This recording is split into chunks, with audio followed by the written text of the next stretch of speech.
Hello, my name's Jeffrey, and today I've got a bit of a different video for you.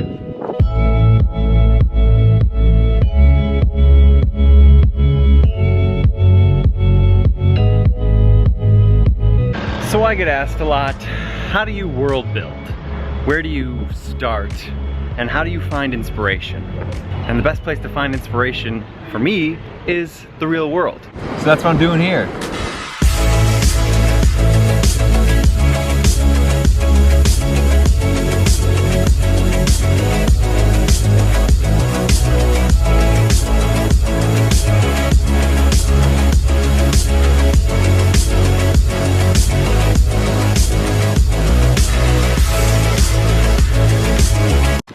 Whoa! Did I get that on camera? There's so much nature here, it's insane.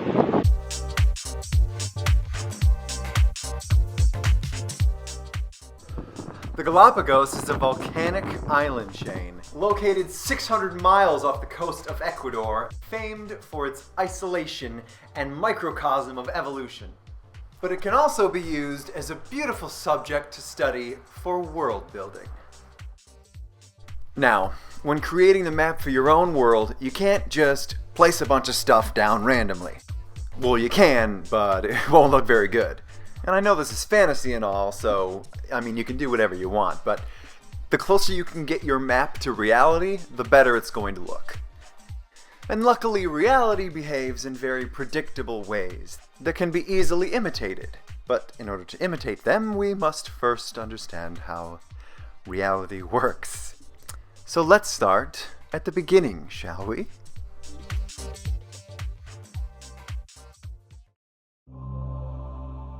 The Galapagos Islands first appeared on planet Earth 5 million years ago, when a hot spot opened up below the Pacific Ocean, creating a literal mountain of lava that reached all the way to the surface, which then cooled to become the first island of the chain.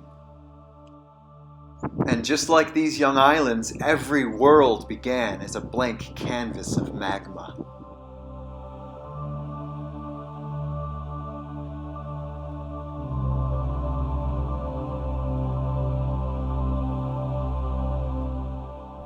If your planet is anything like Earth, it'll take about 200 million years to cool enough to form a crust and tectonic plates.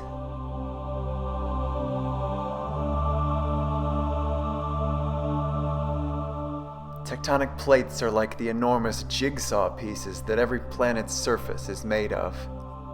And whatever shapes you wish to mold them into will directly affect where your planet's continents and mountain ranges are going to be.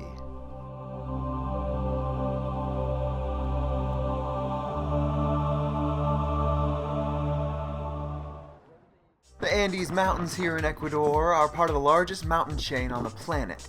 And said mountain chain, which is a collection of mountain ranges, stretches all the way from the tip of Chile up to Alaska. And like all mountain ranges, they are each a result of tectonic activity. AKA the Pacific and Nazca plates are colliding with the North and South American plates, making these mountains rise up from the force of their collision. Very similar to a hood in a car crash. So when creating your own world, you don't want to just plop mountains down randomly. You want to place them down in chains and have them make even more sense by placing them along the ridges of tectonic plates. So let's apply everything so far to a map of our own. Now, we don't have to start with a whole globe if you don't want to. We can just stick to a region of your planet. And for me, this region of my world isn't just gonna come out of nowhere. It's inspired by something that means a lot to me, and that is the home that I grew up in. And likewise, I would highly suggest having some reference to go on, because that way you'll produce the most lifelike results. And please excuse the utter shittiness of the map at this point, but it's just an outline to get a lay of the land. So we can see I had this river, lake, drainage thing that bisected my yard, with a rock garden up at the top, and a very squarish forest in the back corner. And on the western boundary was a forest, And we had the road in the southeast, and my neighbor's yard in the southwest, and up north there was a parking lot, so we'll just make all that ocean. And lastly, to the east, there was another neighbor's house that I never went over to, so we'll just make all that mountains. Okay, great. Boom! Just needed to touch that up a bit. So what's going on here? We've got all these mountains in the east, and they extend about 1,000 miles that way. And then there's this one random mountain in the middle here. What's the reason for that? Well, similar to India, we've got this annoying little plate here that's actually jamming itself up into the other one. And meanwhile, this bigger plate is gliding this way and slamming into another one underneath those mountains. And then there's this bonus fault line up here that's also contributing to the mess of mountains in the east. Oh, and the little circular structure up there is not the result of any fault line, it's actually the remains of an impact crater. Now, for most people, drawing the map can be the funnest part, but for those of you who still need a bit of inspiration,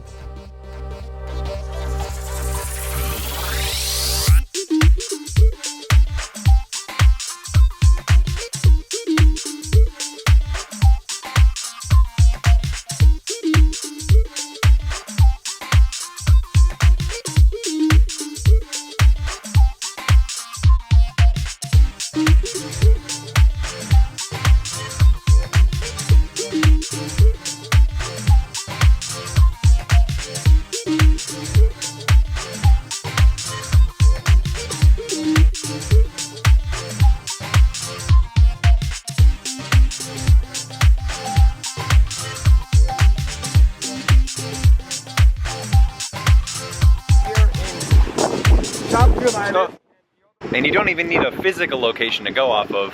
All you really need is a map.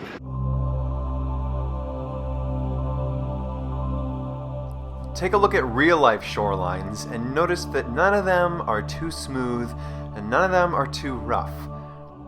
There's this happy medium that nature creates as a blend of the rocky land and the soft erosion that takes place on its shores.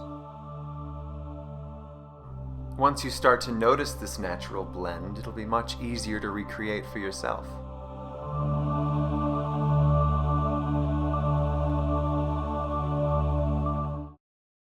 You want to see something you can never unsee?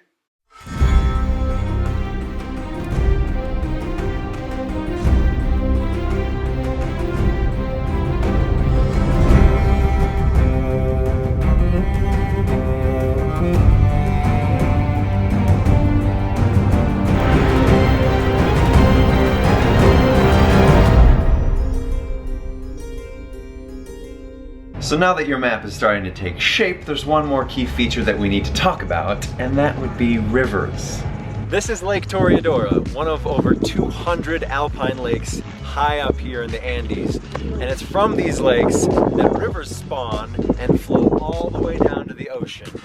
Yes, if you were not aware of it before, rivers always and only flow from higher elevation to lower, as all of the rivers you see here do. And if any of your rivers don't, you better have a damn good excuse, like I do for this guy. If you'll notice carefully, this river flows all the way from one ocean up to the other ocean, which should never ever happen. But since I want to stay as true to my yard as possible, I have to work with what I got and come up with some very interesting science. See, the river starts here in this lake, or it's a sea, I guess, the Daisen Sea. And it doesn't really rain a whole lot in this kingdom, so there aren't too many rivers that feed into this. It's mostly fed by underwater springs. But anyway, it flows north, but it also has this little river flowing south out of it. And that's a problem. It's extremely rare for lakes to have rivers flowing from them in two different directions, because normally the rivers will erode the land enough to the point where the water will just choose one way over another. But that's not the case here, because this river is very short. It's only about 50 miles long. And every day, well, twice a day actually, its flow is reversed due to a phenomenon called tidal boring, which is basically just the tides reversing the flow of the river. Therefore, the inland sea pretty much stays at the same level, gaining just as much water as it's losing at its south end, which means it only really flows in one direction. So moral of the story, if you want to do something crazy in the geography of your world, just make sure you have a good excuse and no one will question it. So that's all for a geography lesson. Next time we'll talk climate, where we'll discuss deserts, rainforests, and how you can even get them this close together. But until then, thanks for watching. Thanks for putting up with my hair, and I'll see you soon.